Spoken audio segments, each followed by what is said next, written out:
Habíamos tratado el tema del dadaísmo y hoy vamos a hacer un repaso rápido porque para no aburrir a los que ya estuvieron. Fundamentalmente por eso. ¿Sí? Habíamos tratado las características más destacadas del dadaísmo, la habíamos enumerado de esta manera. Lo fundamental para entender el dadaísmo es que lo que propone no lo propone como una variante de el arte moderno, sino como la antítesis del arte. Si hay un concepto entonces dominante o hegemónico sobre qué es el arte, los dadaístas van a proponer su antítesis, pero no su antítesis como una nueva definición, sino el no arte, el antiarte. Es un concepto y como tal podríamos decir que el dadaísmo anticipa el arte conceptual, ¿sí? Porque la idea de un no arte, una obra que no es propuesta por sus aspectos formales ni por el trabajo artístico empeñado en su realización, ni por los alcances estéticos o por los objetivos estéticos que contuviera, sino en términos casi teóricos. Es decir, esta obra, como la que estamos viendo de La Fuente, está propuesta como concepto. No se propone por la forma, no se propone por el color ni la textura, sino como concepto de lo que se opone al arte, como antiarte. Eso va de la mano de una actitud audaz y provocadora, agresiva, contra los criterios dominantes de la época, ¿no? Los criterios dominantes de la época para 1915, para 1914, son realmente los criterios que definen el arte que se fortalecieron en el siglo XIX, fundamentalmente. Y aquí están luchando de un modo, digamos, abierto contra aquel concepto del arte que algunos de estos artistas pudieron conocer que existió durante el siglo XIX. Algunos ni siquiera habían nacido en entonces. Así que son casi los últimos restos de la concepción del arte del siglo XIX ante el que se opone el dadaísmo. No se están oponiendo a Van Gogh o a Gauguin o a Cézanne o a Munch. No se están oponiendo a las nuevas escuelas de arquitectura, se están oponiendo a aquel concepto de dominante en el siglo XIX, ¿sí? Pero la forma en que realizan esta propuesta, lo digo de manera muy civilizada, más que propuesta es un ataque, ¿sí? Es de un modo provocador, ¿sí? Si en ese modo provocador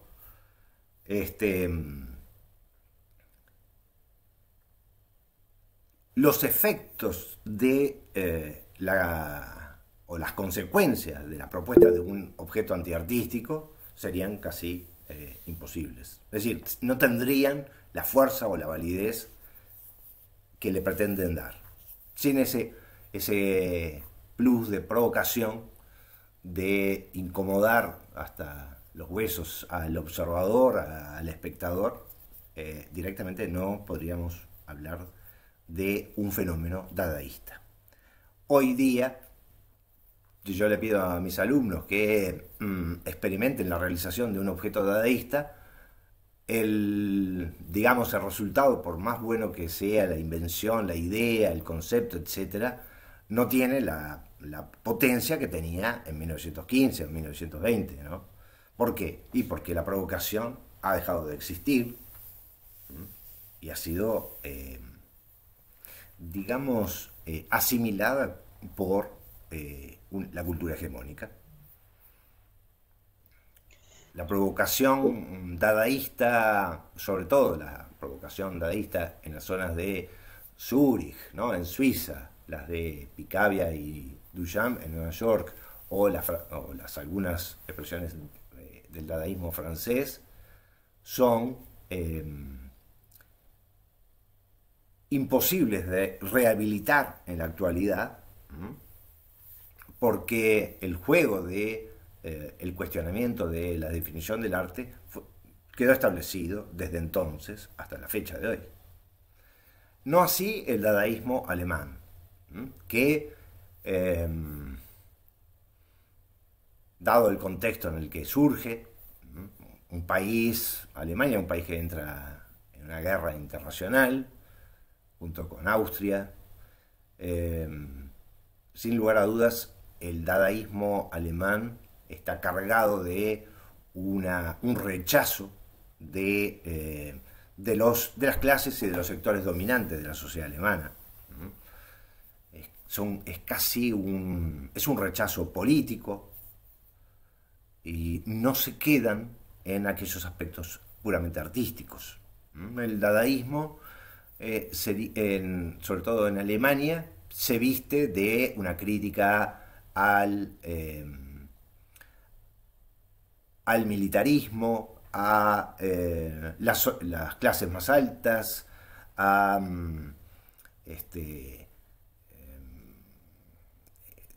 el autoritarismo del Estado, a todos esos aspectos que obviamente implican un posicionamiento político de la vanguardia del dadaísmo alemán en ese momento. Y todavía, si sumamos a esa situación de la Primera Guerra Mundial, le deberíamos sumar la revuelta espartaquista de 1918-1919, a la cabeza estaba Rosa Luxemburgo. Es decir, es un ambiente de fuerte opresión política y a la vez asociado con la proximidad de una revuelta política. Perdón, Raúl, Sí. perdón que te interrumpa. ¿Es contemporáneo el dadaísmo alemán al dadaísmo de Duchamp? Es ¿Está contemporáneo. ligado? Claro, ¿Y claro, está claro que sí. vinculado o surgió por otra No hay vía? un orden, digamos, de surgimiento, ¿no? Diversos artistas en diversos lugares. Duchamp era un artista junto con Picabia, además vinculado a Francia, ¿sí? a su, podríamos decir, a un pasaje por la experimentación con el cubofuturismo. ¿Se acuerdan? Aquel desnudo descendiendo una escalera de Duchamp. Bueno, eso es un poquito previo, es contemporáneo del futurismo italiano, ¿m? Y de la aparición del cubismo en Francia, ¿no? O sea, Entonces, son todos movimientos que ocurrieron al mismo tiempo, más o menos. claro, claro, sin lugar a dudas. Sí, sí. ¿Y el dadaísmo alemán surgió espontáneamente o es como, bueno, había una comunicación que fue, entonces tomaron la idea de Duchamp e hicieron algo propio o no? No, no, no, no. No, no, todos tienen su forma de, de rechazar el arte de, de la burguesía, eh, los conceptos dominantes en esa sociedad. Y en todo caso, cuando aparecen revistas con las definiciones de Dada, lo que establecen son asociaciones. Es decir, nosotros somos dadaístas eh, naturalmente, pero nos asociamos con esa idea del dadaísmo. ¿Sí? Ok. Entonces, la definición es poco importa si se dan en una revista patrocinada por Duchamp, que tuvo 2 números y no sé cuántos números por cada tiraje. Pero Duchamp estaba en Nueva York, ¿no era? Sí, pero tiene todo una serie de viajes, ¿no? Tiene su estadía en Ah, Francia, tiene su estadía en Nueva York, lo mismo que Picabia. En Nueva York tiene la invitación de Alfred Stieglitz, un fotógrafo norteamericano muy importante que tenía su propia galería de arte moderna. Siempre creo que refería al número de puerta del edificio, del salón, pero que había promovido el conocimiento de los impresionistas, de algunos postimpresionistas, importar, o decir, traer y mostrar a Nueva York la obra de Picasso. Era un verdadero promotor del arte contemporáneo, del arte moderno de esa época, ¿no? Duchamp se ve respaldado por Stiglitz, ¿no? ¿Verdad? Eh, que, digamos, no es un fenómeno, Stiglitz no es un fenómeno aislado, ¿no? Todos ellos integran un grupo de intelectuales, de artistas, que se ven asociados en esta campaña de la renovación del arte. Perdón, Raúl, última pregunta. ¿Y Man Ray también estaba asociado a este movimiento? Sí, claro, sin lugar a dudas. Cuando vemos la película Entre Actos de René Clair, Entre Actos es una película a la que se asocia con el dadaísmo, pero es de 1924. A ver, yo la tengo para mostrarles por acá. Entre Actos, ¿eh? Sí.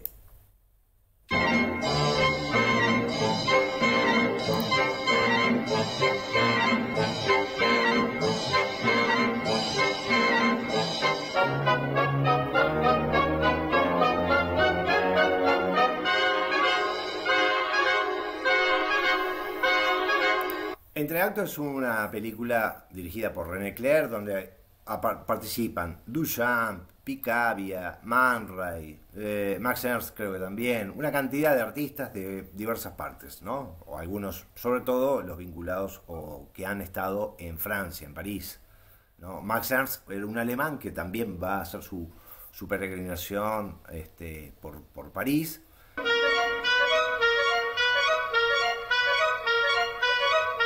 Duchamp es el de la izquierda y Man Ray el de la derecha.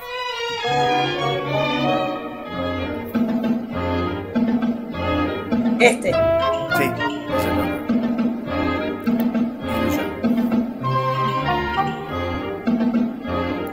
Bien, Entre Actos es una película un poco posterior, ¿no?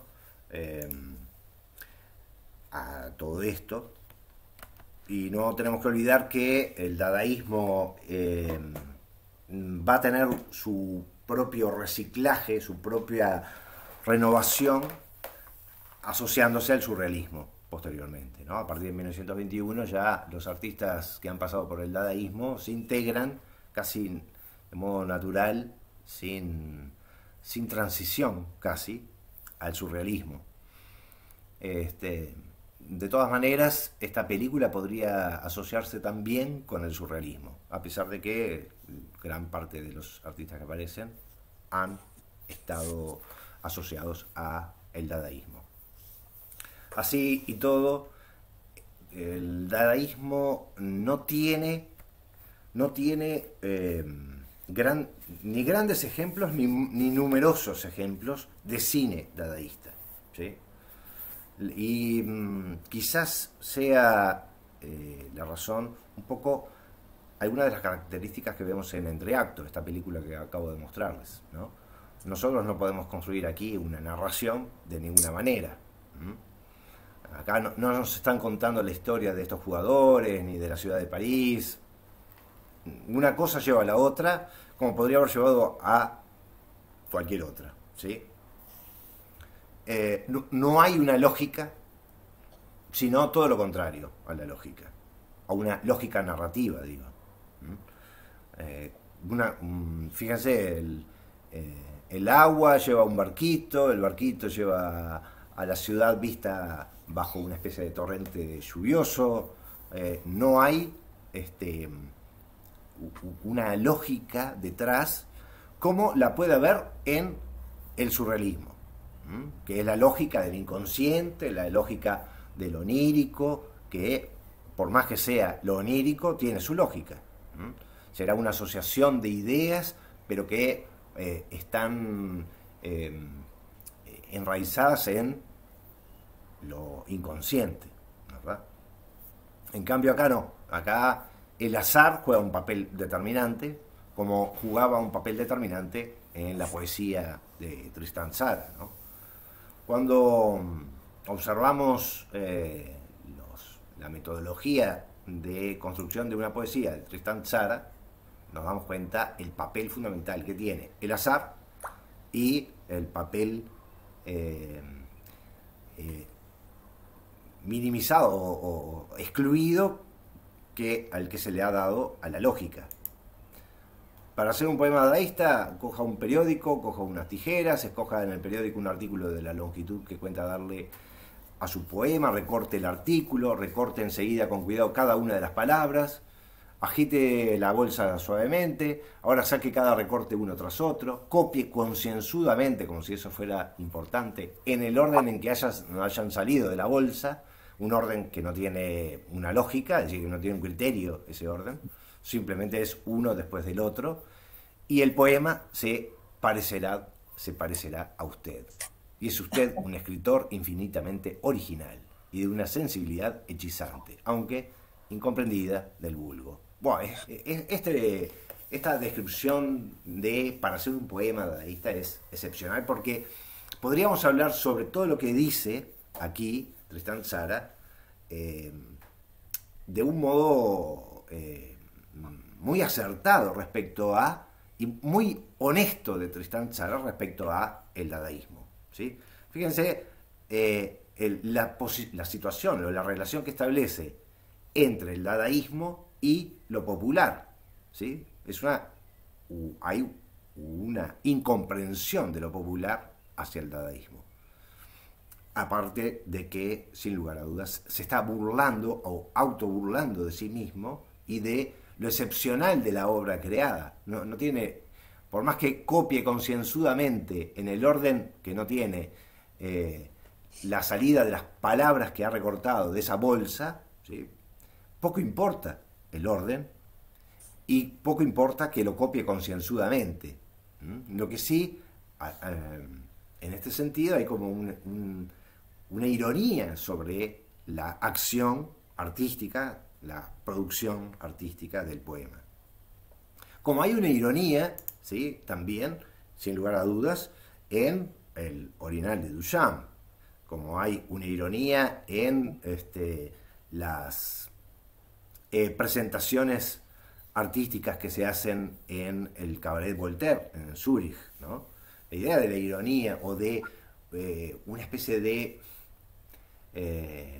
nihilismo, de comprensión el alcance limitado de la producción artística. No están pensando en la trascendencia de la obra, no están pensando en la excepcionalidad de la obra.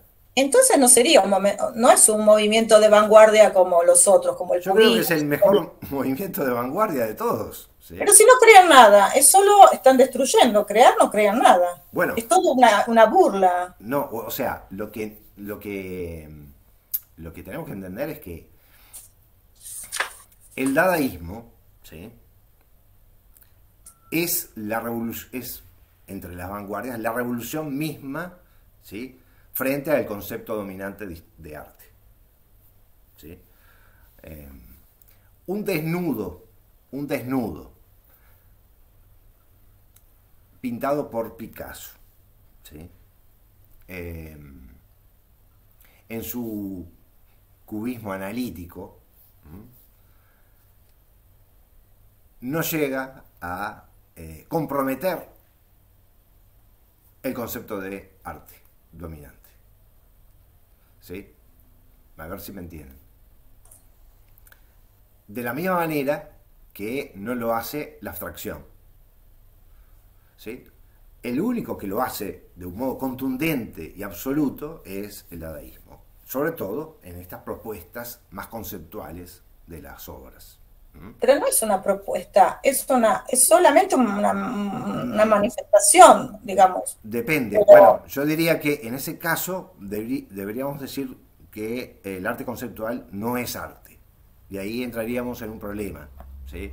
Bueno, ya ahí estamos tomando una posición respecto a la definición de arte, ¿no? Pero cuando vos ves arte conceptual, sí hay una creación, una técnica, una propuesta. Acá la propuesta es decir, todo el arte que existió hasta ahora es malo, no sirve, no nos representa.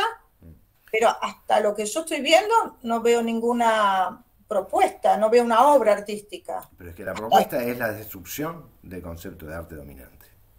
Y that's all, no hay otra cosa. Pero digamos, hubo otras vanguardias que se propusieron en otros aspectos, ¿no?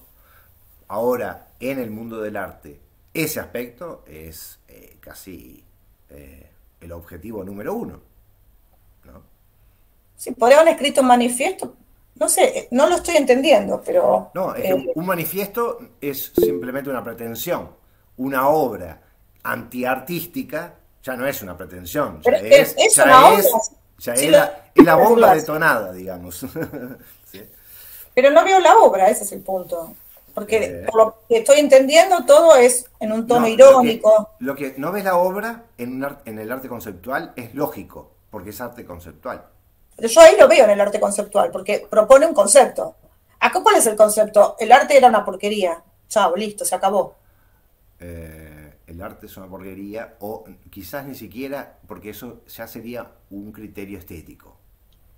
No, claramente habla del concepto de arte hasta ese momento. Claro, claro.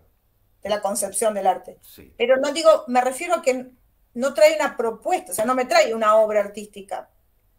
Ahí te estoy mostrando el antiarte. Sí. ¿Sí? Sí. Lo contrario del arte. Y el arte no va a venir nunca más para los Dada. ¿Sí? O sea, gran parte de las pretensiones de las vanguardias, ¿sí? Obviamente que implican una trascendencia de sus acciones más allá del campo artístico, ¿sí? Es decir, cuando el futurismo propone la destrucción de los museos, de las bibliotecas y de la moral burguesa, en gran medida no están haciendo una propuesta simplemente en el campo artístico. No. Es decir, pretenden Sí. que el efecto de su provocación artística vaya más allá de lo simplemente artístico. Lo cual no es raro, ¿sí? Es decir, no hay ningún artista que sea literato, pintor o escultor o arquitecto que no pretenda que más allá de lo artístico y creativo haya un impacto, por ejemplo, intelectual, emocional, ideológico en el público, ¿sí? Yo con mi literatura no espero que el público diga qué bonito, yo espero que otras cosas, ¿no? Bueno, para el futurista sucede lo mismo, para el dadaísta también, ¿sí? Las vanguardias tienen una pretensión, me parece además razonable, como la tuvieron los románticos, los realistas, como las tuvo Sí. el impresionismo, el simbolismo, ni que hablar, en el sentido de trascender lo meramente de una experiencia artística, ir más allá de la simple experiencia artística y conmover en lo más humano o hasta en aspectos filosóficos a través del arte. Bueno, esa pretensión de las vanguardias, en el caso del dadaísmo, es una pretensión que en principio implica fundamentalmente el campo del arte, ¿no? De la estética, pero que si exceptuamos el dadaísmo alemán, que no simplemente se queda en esa crítica del concepto de arte, pretende además un combate contra la sociedad alemana del momento, ¿no? De la Primera Guerra Mundial, de la época de la Primera Guerra Mundial. Creo que esa lógica es algo que implica, está incluida en todos los artistas. Ahora, Hobsbawm, en ese libro sobre la era de los imperios, explica que las pretensiones de esa transformación a través de las vanguardias, que ya se había eh, separado de todo tipo de pretensión política, son una ruptura fundamental en el campo artístico y en la historia del arte desde el Renacimiento, pero no consiguen una revolución cultural en el siglo XX. Esa es, me parece, una observación que es evidente, pero que hay que hacerla. Es decir, la ruptura en la historia del arte o en la historia de la producción artística es una ruptura tremenda, y quien mejor o más fuertemente y más, quizás más contundentemente lo hace es el dadaísmo. Eso sí. Ahora, aquellas otras pretensiones que van más allá del campo artístico, que esperaban un verdadero impacto en la cultura, ¿sí?, no la tienen las vanguardias. La tiene, por ejemplo, el cine, la música popular, el jazz, el blues, ¿sí? Es decir, si pensamos en algo que realmente haya transformado la mentalidad de las sociedades europeas, norteamericanas, de América Latina, de parte de Asia, ¿no? Sobre todo Japón, que imitaba muchísimo a Europa para esa época, el impacto no llega a ser cultural, pero sí es un impacto fuertísimo el del cine o el de la música popular. ¿Impacto en qué sentido decís vos? Un impacto por la extensión de la extensión social, porque es un fenómeno masivo, ¿sí? Sí. Cosa que las vanguardias no pueden No. defenderse con, no, bueno, pero nosotros alcanzamos, a lo que alcanza las vanguardias es a esa élite intelectual y artística, a los marchands y coleccionistas, ¿verdad?, a un divorcio con el público. Si hay algo que impacta en el siglo XX, sí, rompe los ojos, ¿sí?, son los 1.000 millones o no sé cuántos millones de espectadores que tiene una película o una serie, ¿sí? Estamos hablando de verdaderos impactos que modifican las conductas, las percepciones, la forma de pensar, las ideas dominantes de una sociedad o de varias sociedades, ¿no? En cambio, la vanguardia, los efectos de la vanguardia, que fueron fundamentales, se remiten al campo artístico, ¿sí? Entonces, entendiendo eso, como lo señala Hoffman justamente en la era de los imperios, vamos a darle la importancia que merece al dadaísmo. Porque si hay una vanguardia que justamente provoca esa transformación, esa ruptura fundamental en la historia del arte, es el dada. Entonces, después, sobre las valoraciones que ustedes, o los gustos que ustedes puedan aplicarle a cada una, eso es independiente, ¿no? Eso es aparte. Cosa que en la historia del arte se cometen muchas veces trampas. Un problema de la historia del arte es el lugar de las trampas en la historia, ¿sí? No se quiere reconocer ese aspecto de arte conceptual al dadaísmo. ¿Por qué? Y porque después, en la década del 50 y del 60, vamos a tener toda una nueva camada de artistas conceptuales que no van a hacer otra cosa más que hacer lo que ya habían hecho los dadaístas, ¿sí? Solo que de un modo menos impactante, ¿no? Porque encerrarse con un coyote a vivir durante un mes en un museo no constituye un impacto, ¿sí?, una provocación. No hay audacia, no hay agresividad, no hay todo lo que justamente estamos acá describiendo como aspectos del dadaísmo, como características, ¿no?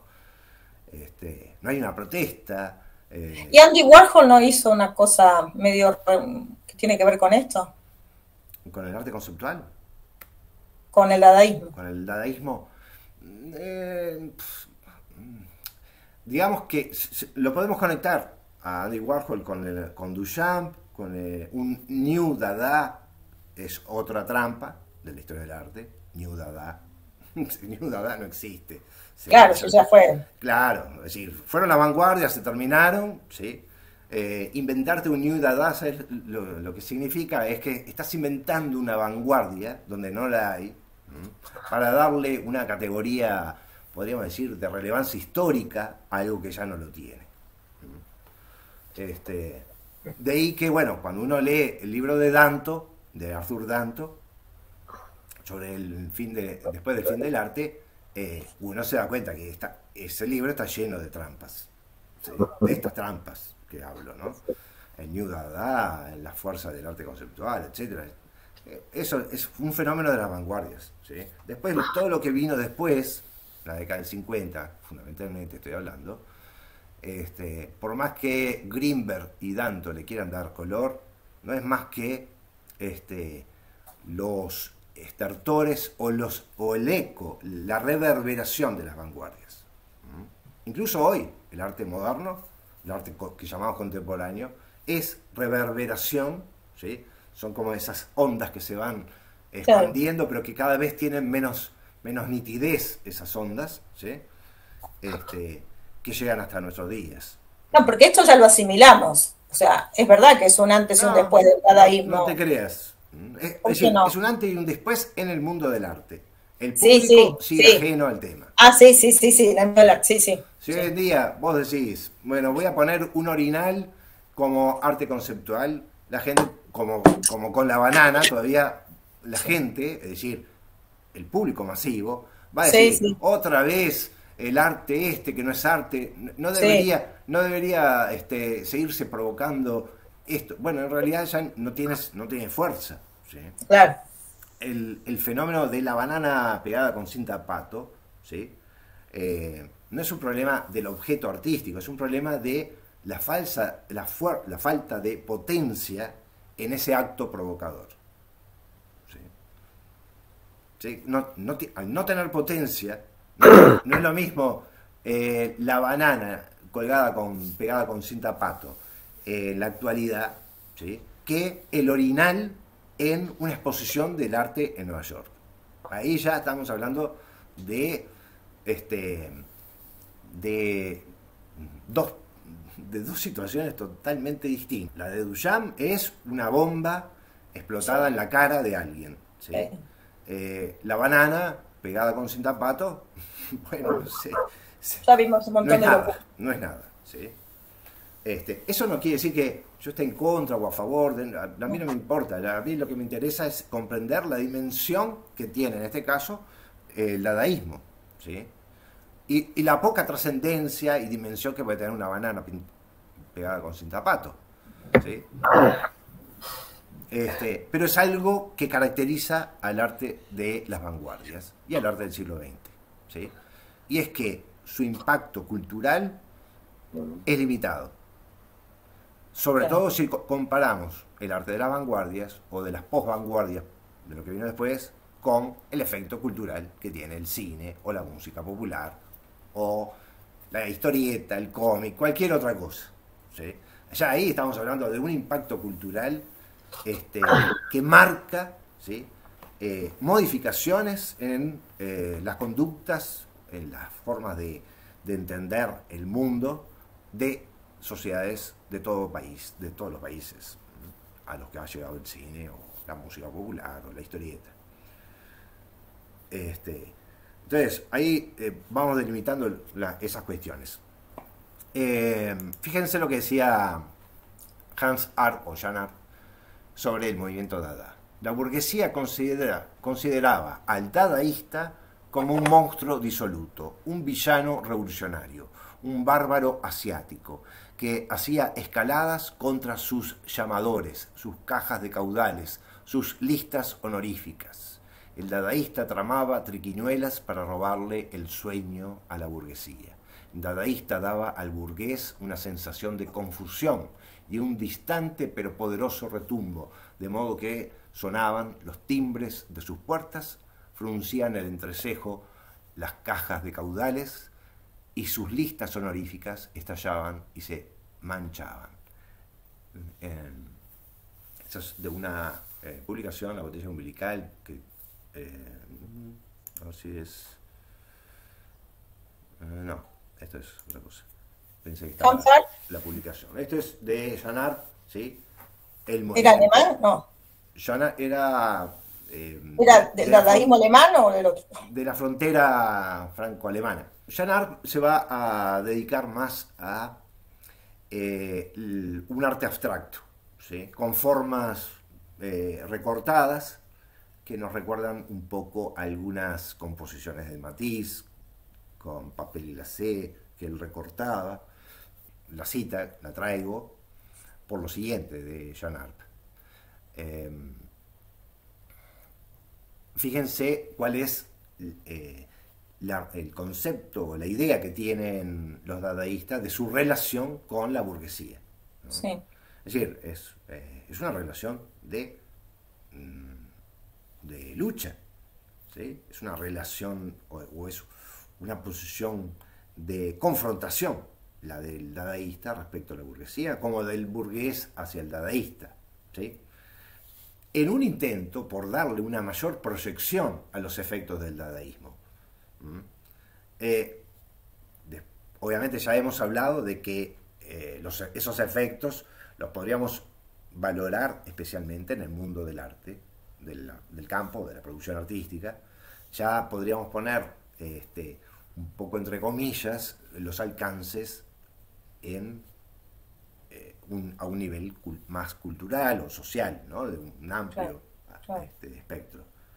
Pero me parece que en el caso del dadaísmo, a diferencia del futurismo es, podríamos decir, el ala derecha de las vanguardias. El dadaísmo, y ni que hablar el dadaísmo alemán, podría ya considerarse más el ala anarquista o de izquierda de las vanguardias, ¿no? Sin establecer todavía ninguna relación con las vanguardias que van a aparecer con la revolución bolchevique.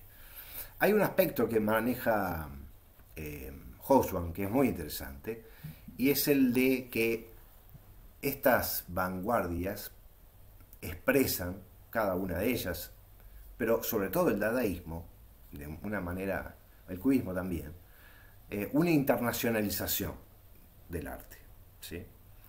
Cuando el núcleo del arte moderno estaba en Francia, a partir del movimiento Arts and Crafts y del modernismo, también llamado Art Nouveau, se produce una expansión de lugares de aparición de arte moderno.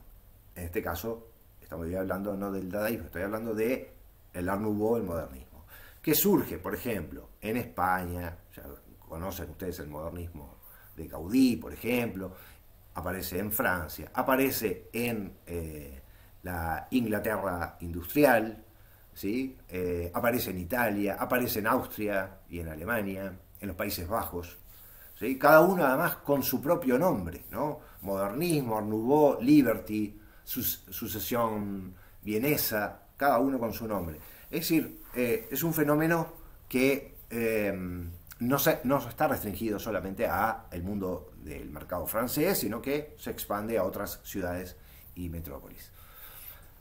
En el caso del dadaísmo sucede algo parecido, ¿sí? Aparece el dadaísmo en Berlín, en Hannover, con Schwitters, aparece en Zúrich, sobre todo con emigrantes que, caso Tristan Tzara es rumano, pero hay muchos otros que están tratando de escaparle a las levas forzosas que obliga la circunstancia de la Primera Guerra Mundial, o el caso de Duchamp y Picabia apareciendo en Francia y en Nueva York, el caso de Max Ernst, que tiene una peregrinación desde Alemania hacia Francia. Es decir, no está establecido en un lugar, en un país, ni siquiera en una ciudad, sino de un modo bastante heterogéneo, apareciendo y además adoptando diversas características según la ciudad o el país donde surge. Hay una verdadera internacionalización, me parece. Es una internacionalización además que tiene toda la cultura, podríamos decir, europea o atlántica. Eh, Va a haber una internacionalización y una influencia recíproca. Por ejemplo, la influencia de la música brasileña en Europa va a ser muy importante, así como va a haber de la música popular norteamericana en Europa. Se puede observar lo mismo respecto a Japón y su también europeización, como en el otro sentido, ¿no? La influencia de Europa sobre las demás regiones. Y lo mismo sucede con los artistas. Eh, Dice Hausmann, hay una naturalización de extranjeros atraídos por el prestigio de determinadas culturas nacionales. Por ejemplo, griegos, Moreas; norteamericanos, Stuart Merrill, Francis Griffin; ingleses, Oscar Wilde, ¿sí? Que escribe en francés, por ejemplo, que lo lleva a escribir con una posición más simbolista en francés. Joseph Conrad, el polaco, ¿sí? Norteamericanos como Henry James, Ezra Pound, que se asientan en el Reino Unido y que hizo que en la École de París hubiera más españoles, Picasso, Gris; italianos como Modigliani; rusos como Chagall, Lipschitz, Soutin; rumanos como Brancusi, Tristan Tzara; búlgaros como Pashin; holandeses como Van Dongen. Más artistas de esos países, de esa diversidad de países, que franceses, ¿sí? Esto es algo fundamental para comprender esta internacionalización de la vanguardia. Ya es internacional en el sentido de que aparece en diversas ciudades, en diversos países, pero ya es internacional su propia composición. Los artistas que están en el Cabaret Voltaire no son suizos, ¿sí? Han venido de otros lados, de otros lugares. Lo mismo va a suceder con la admiración y la aprobación que tiene hacia final del siglo XIX y principio del siglo XX la cultura burguesa europea, por ejemplo, por literaturas rusas. En el sentido de que para un europeo, un francés, ¿sí?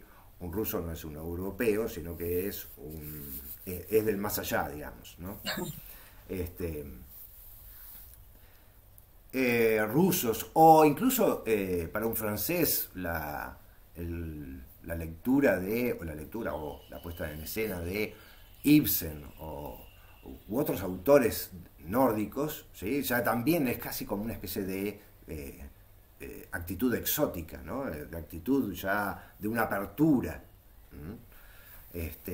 Rubén Darío ya sería una exageración, claro. ¿Sí? Ya sería una exageración. Pero habla de un fenómeno que no es París, ¿sí? Ya no es París por franceses, sino que es un fenómeno que ha traspasado las fronteras y que está implicando a diversas culturas, diversas sociedades. También, vamos a ver esto del fenómeno del dadaísmo en Zurich, Tristan Tzara y René Clevel, que ahí los estamos viendo en una composición collage, ¿sí?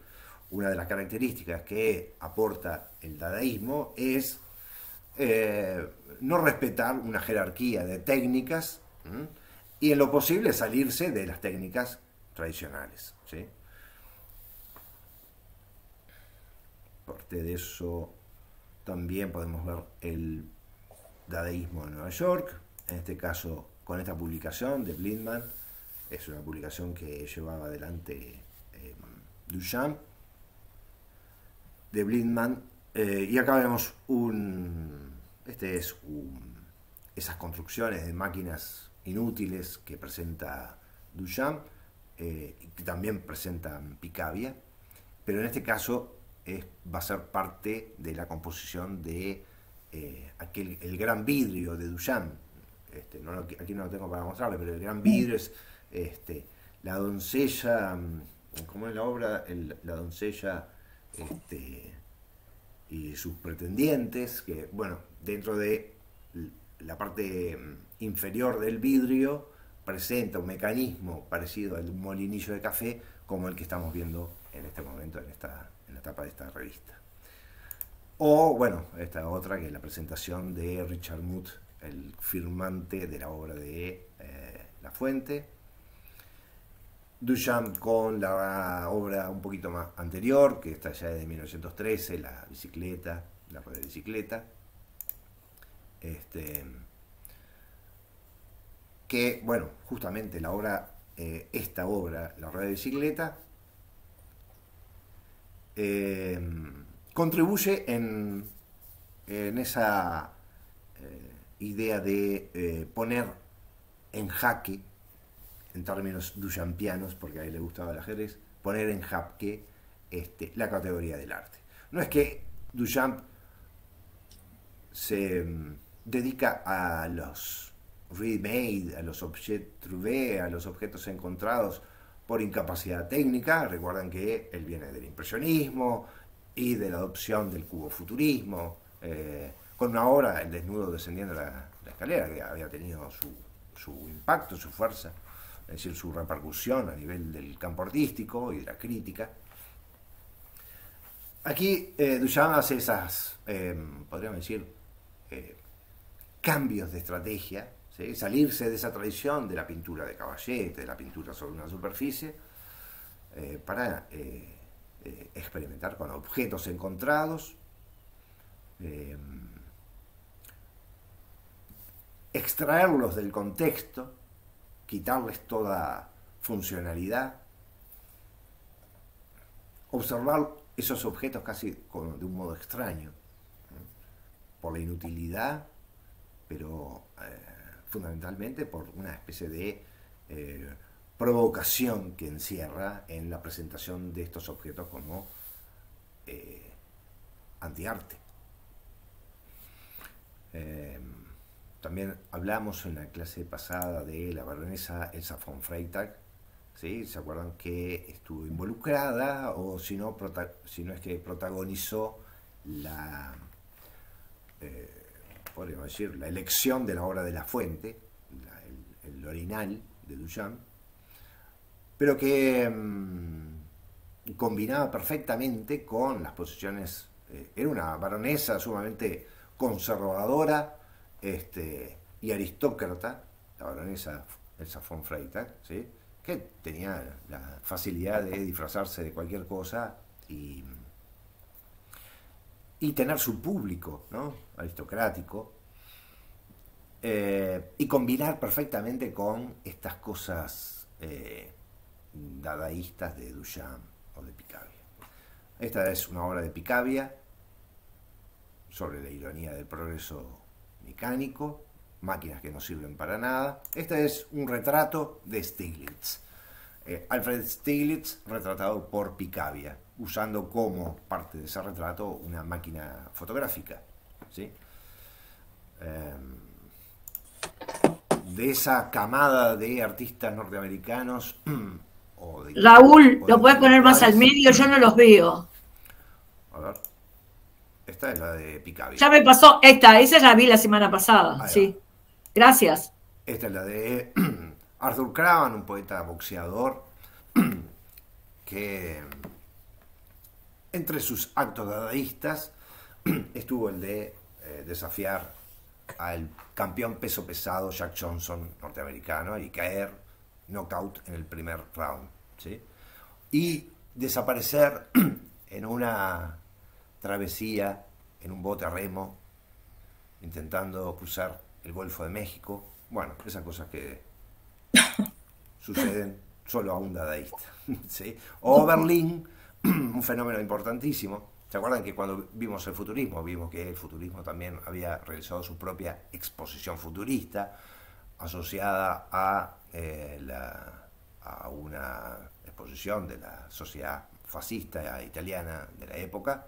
Bueno, aquí todo lo contrario. Esta es la Feria Internacional Dadaísta de 1920, con obras de Gross, Otto Dix, de Haussmann, que tienen una fuerte crítica a los efectos de la guerra, al militarismo, el belicismo alemán. Hay un soldado, un militar, colgando en el techo con cara de cerdo, y sobre todo a la aristocracia prusiana que domina los hilos de la política alemana entonces. Es una foto de Gross y Herfield levantando un cartel que dice: el arte ha muerto, viva la nueva máquina del arte de Tatlins. ¿Sí? 1920.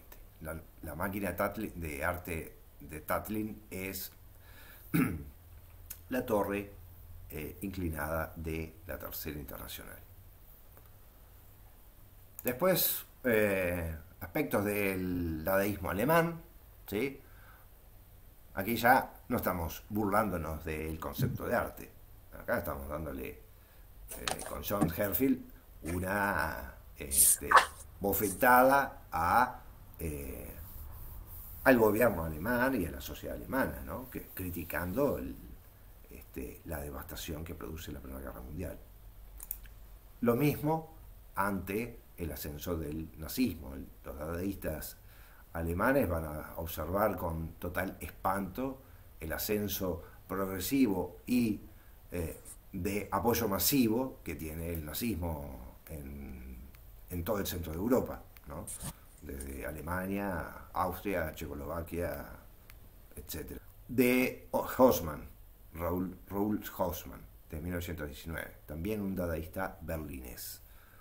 Si me permiten, se los muestro. Center in Paris, looking at a sculpture from 1919 by Raoul Haussmann, Spirit of the Age, Mechanical Head. This looks so familiar to us, the idea of merging our bodies with technology, that it might be hard to recapture how this appeared in 1919. In the immediate aftermath of a terrible tragedy, the First World War, the Great War, had just ended. Germany was defeated, but it wasn't just a military loss. So much of the adult population had seen death firsthand. And even people who hadn't been in the war itself were faced with people coming back from the war who were maimed, who were scarred. And this was a war where technology played an enormous role, from the use of tanks and machine guns to mustard gas. The movement that emerged in Europe during and after the war, Dada, is a direct response to the insanity of the war itself, a reckoning with the confidence before the war that humanity could never engage in such brutality. In the 19th century, there was a sense that things would get better because of technology. There had been this idea that culture was progressive, that science, that rational was in a way our savior. And governments too. The idea of governments creating the greatest happiness for the greatest number of people, the rise of democracy. These were seen as positive developments that would elevate mankind. But that idealism vanished in the wake of the First World War. The war was seen as pointless, as absurd, having had no practical value, where governments disposed of people as if they were pawns. And Berlin was one of the important centers of the Dada movement, with this interest on the irrational, the senselessness of life in the wake of World War I. And Raoul Haussmann was one of the leaders of Berlin Dada, and this is his most well-known work. We see a head, but it's not a head that he carved. It's the head of a mannequin, perhaps a dummy that would have been used for a wig or in a tailor shop. It has a blank stare, and that blankness almost feels militaristic, as if we're looking at a soldier at attention. It has a sense of being one of many, like soldiers all wearing the same uniform. But here, instead of wearing a uniform, he has a series of objects attached to his head that look as if he's not wearing them so much as they are part of him. There's a screw on one side and a nail on the other that reminds me, at least, of the wounds of the crucifixion. But also remind me of Frankenstein, of the uneasy relationship between the human body and technology going back to the late 18th century, the beginning of the the Industrial Revolution. So we have mechanical appendages here for the ears. On one side, dials, perhaps from a camera. On the other, a type cylinder. And that type cylinder is in a lovely little case. But on each side, these forms really do look ear-like, and yet they're mechanical. And I can't help but think that the artist was thinking about typewriters and cameras, that media is somehow being placed directly into the mind. Without forethought, without any kind of intervention of the soul, of individuality. Look how blank he is. There is no soul that's presented here. And today it's impossible not to think about the power of social media on our perceptions and how we view the world. My favorite part is the empty cup that acts like a little bowler hat. It's right at the top of his skull, and engraved on it is a little heart, the only sense of humanity playfully represented here. And on something that is collapsible, as though the human heart were something that you could replace with mechanization. And that cup is just a simple piece of inexpensive tin. Stretched across the forehead is a segment of a tape measure, and on the right is a ruler. All these references to man's supposed control of nature is an expression of just how displaced that hope had become in 1919. And the number 22 attached right on the forehead, in between that tape measure and what looked like the gears of a clock, give us a sense that we're not looking at an individual, but a number. And on the back of the head, we see a wallet made out of crocodile skin. So you have this sense that part of what controls the mind, too, is money. And Dada artists were commonly indicting modern capitalism as a driving force in the violence of the war and the corruption of German society, of European society more broadly. And so we have here this image that speaks to our modern discomfort with the technologies that we've created and the potential harm and dehumanization of those technologies. With a kind of absurdist visual language. And that was very typical of Dada, this interest in the absurd, the irrational. This sculpture and the very name Dada references nonsense and is meant to be a counterweight to our reliance on irrationality, which in 1919 had clearly failed. Yo les había mostrado este autorretrato de Max Ernst, un autorretrato de 1920, junto a una figura que nombra César Buonarroti. A mí me interesaba puntualizar un poco más sobre algunos aspectos que yo había, digamos, adelantado que explicaba Hobsbawm en sus libros. Y me parece que las vanguardias no se pueden entender debidamente si no entendemos cuáles son las características y las condiciones en las que se producen el fenómeno de las vanguardias en un contexto de una sociedad europea en gran medida impactada por el desarrollo industrial, por los avances tecnológicos, impactada por esos avances y ese desarrollo industrial, y a la vez, quizás, como le llama Hobsbawm, desorientada acerca del futuro social y político de esas sociedades, ¿sí? Desorientada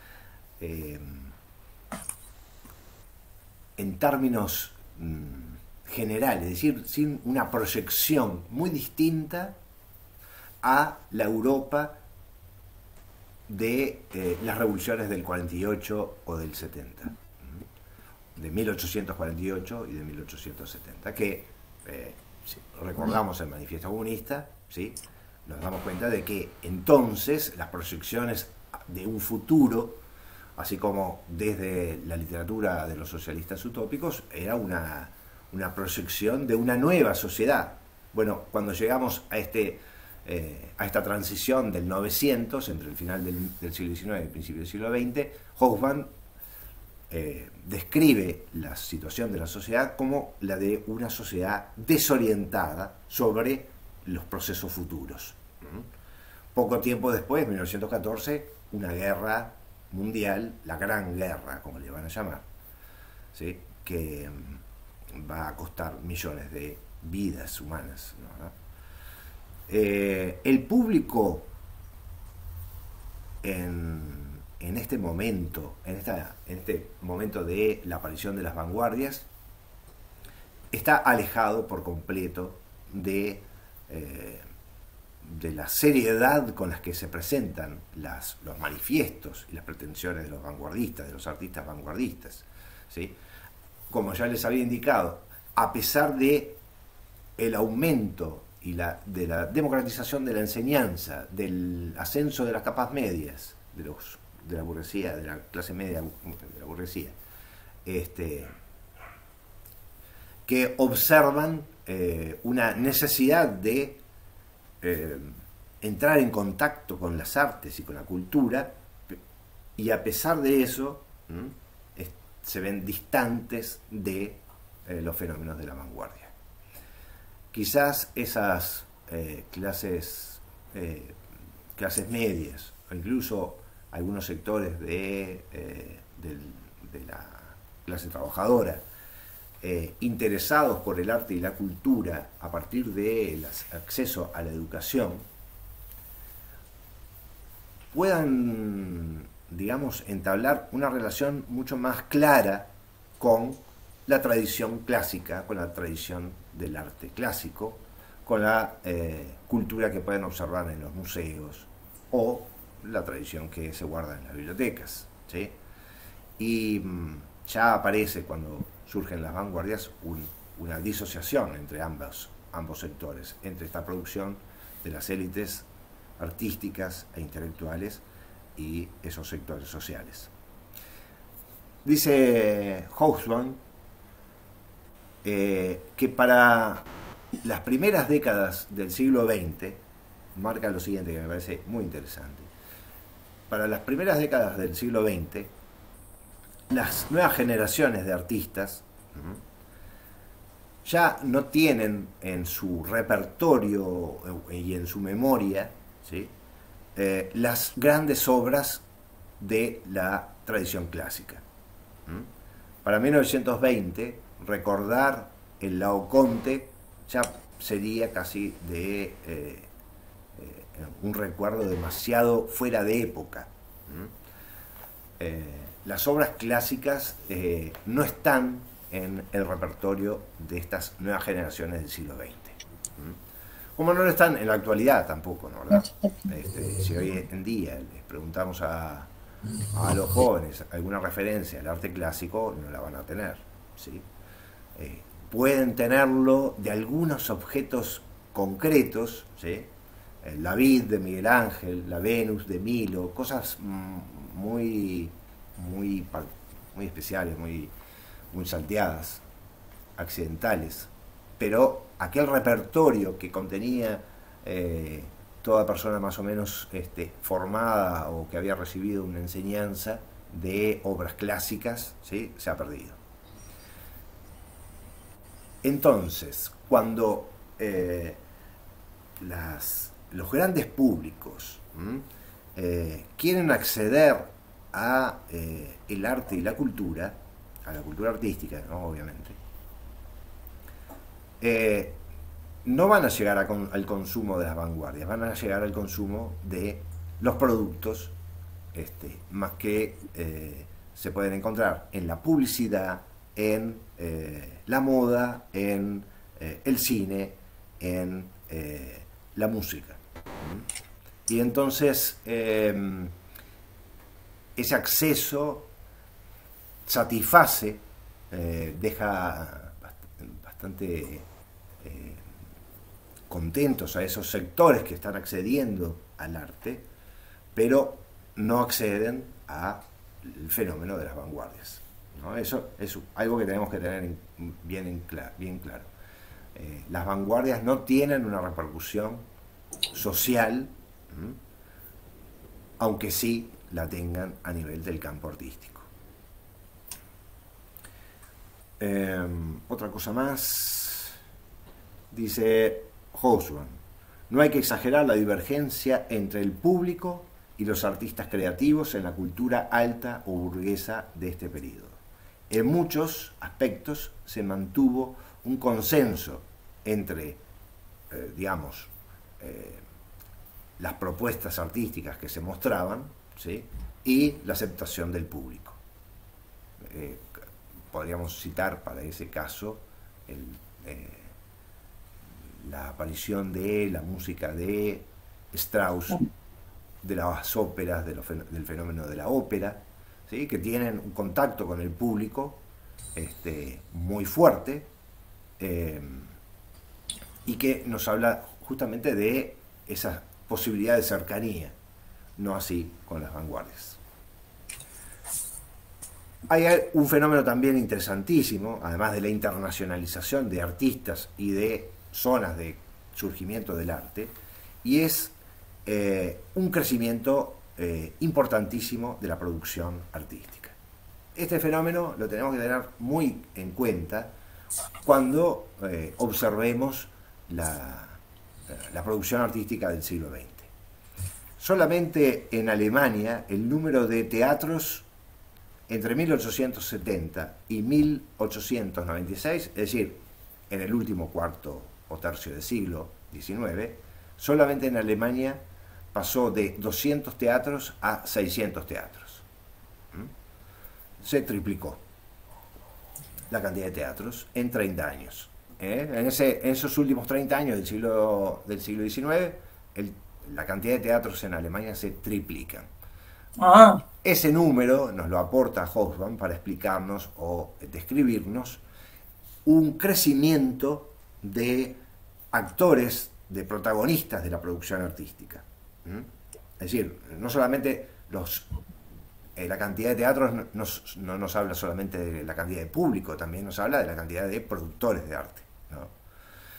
Y esto lo podemos observar también a nivel de la pintura, de la arquitectura, de la escultura, de la música en general. Un ejército importantísimo de artistas o de trabajadores del arte, ¿sí? Que se vuelcan al mercado del arte. Muchos tienen una buena salida, por ejemplo, en la publicidad. Es el caso, por ejemplo, de Toulouse-Lautrec, que tiene su salida económica en los diseños de la cartelería, o el artista Alphonse Mucha. Mucha era un diseñador de joyería, de cartelerías, vemos artistas que en otras circunstancias quizás hubieran pasado verdaderas penurias económicas, y a estos los vemos entrando por distintos caminos, por distintas puertas al campo del arte, ¿no? Cada vez es más fuerte entre la burguesía industrial la necesidad de relacionar el diseño con la industria. Entonces, también por ahí aparece una mayor vehiculización de la práctica artística en un trabajo que tiene posibilidades de permitir la supervivencia del artista, ¿no? Y no morir en el intento. Cada vez es mayor esa utilización de dibujantes, de artistas, de diseñadores, que luego se va a plasmar, por ejemplo, en la Bauhaus. ¿Sí? Una escuela de diseño industrial asociado fuertemente a la industria alemana. Cuando se ponga bravo la República de Weimar, quiera cerrar la Bauhaus y se tenga que trasladar a otras ciudades, grupos empresariales e industriales van a reclamar que esa escuela de la Bauhaus se instale cerca de sus fábricas, ¿sí? Observando el servicio que presta esa escuela de diseño, ¿verdad? El servicio, la función práctica que tiene, no como un fenómeno simplemente intelectual, ¿no? Sino en su vuelco a la industria y a la producción. Eso me parece que produce un nuevo panorama en las artes, distinto al que podríamos encontrar en la época, por ejemplo, a principios del siglo XIX, ¿no? Donde la cantidad de artistas era muy reducida. Podríamos pensar en el romanticismo, ¿sí? La cantidad de artistas románticos que tienen digamos, un mercado limitado, etcétera, frente a la cantidad de artistas que aparecen, que están viajando, trasladándose de lugar a lugar, cambiando de país, mudándose, ni que hablar, los que se mudan a América, ¿no, verdad? Justo hay artistas que incluso estuvieron en América del Sur, provenientes de Europa, y no necesariamente expulsados por el nazismo, por la guerra, sino en una, digamos, en una tendencia de inmigración que va a afectar, bueno, al Río de la Plata, a Estados Unidos, incluso a Brasil, que va a absorber esas oleadas inmigrantes. Otro aspecto que me parece interesante es, dice Hobsbawm, hasta el comienzo de la nueva centuria no se produjo una separación clara entre la modernidad política y la artística. ¿Sí? De este fenómeno lo hablamos cuando tratamos el libro de Calinescu sobre las 5 caras de la modernidad. Él marcaba un proceso de separación entre la vanguardia política y la vanguardia artística, ¿verdad? Esta separación entre la modernidad política y la modernidad artística no tiene una clara expresión, ¿sí?, en el principio del siglo XX. A diferencia de las vanguardias o de los grupos de vanguardia del siglo XIX, las que aparecen en el siglo XX, 1905 en adelante, aparte de los supervivientes de la generación antigua, no se sentían atraídas por la política radical, dice Hobsbawm respecto a las vanguardias. En general, sus miembros eran apolíticos o incluso en algunas escuelas, como las del futurismo, se inclinaban hacia posiciones conservadoras. Solo la guerra, la Primera Guerra Mundial, la Revolución Rusa y la vertiginosa escalada hacia la Segunda Guerra Mundial van a traer una nueva, un nuevo fortalecimiento del vínculo de las posiciones artísticas con las políticas, ¿no? Pero en ese momento, en este principio de siglo, en este surgir de las vanguardias, hay un aislamiento de las posiciones políticas respecto a las vanguardias. En el futurismo, ¿sí?, esas posiciones se ven claramente. En el futurismo también se ven claramente una visión positiva de la idea de progreso de la sociedad capitalista, de la sociedad burguesa, ¿verdad?, muy distinta a la idea que manejan los dadaístas. En ese sentido también es una idea, son posiciones totalmente distintas que sí, casi opuestas. Mientras para el dadaísta la visión que tiene sobre la sociedad burguesa es negativa, no solo en sus aspectos morales o ideológicos, sino todo lo que representa esa sociedad. El futurismo tiene una posición muy distinta. Ve en esa mecanización acelerada, la aparición de el automóvil, los trenes, los aviones, el telégrafo, la próxima aparición de la radio, etcétera, un fenómeno realmente de renovación de la sociedad, cuando para el dadaísta todo eso no es más que la expresión de una especie de ilusión de la racionalidad, ¿no?, que el dadaísta la ve de un modo desencantado. Sobre todo para el dadaísmo y después para el surrealismo, ¿sí?, a ese desencantamiento frente a la mecánica de esta sociedad, la expansión de la industrialización, y ya los efectos de la Primera Guerra Mundial, que son desastrosos, ¿no?, para Europa, no así para Estados Unidos, que entra en el último año de la Primera Guerra Mundial. Ninguno de los combatientes de la Primera Guerra Mundial tenía fuerzas para nada, ¿sí? Estaban acabados los dos ejércitos, tanto los alemanes como los franceses e ingleses.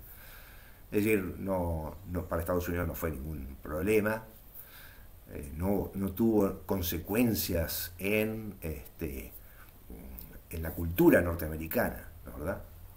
En Rusia la Primera Guerra Mundial tuvo consecuencias desastrosas, ya de plano, ¿sí? Por la mortandad de soldados rusos en el frente de batalla, a pesar de que las fuerzas rusas mantenían un frente más o menos estable frente a las tropas alemanas y austríacas, pero a eso se suma la revolución bolchevique, que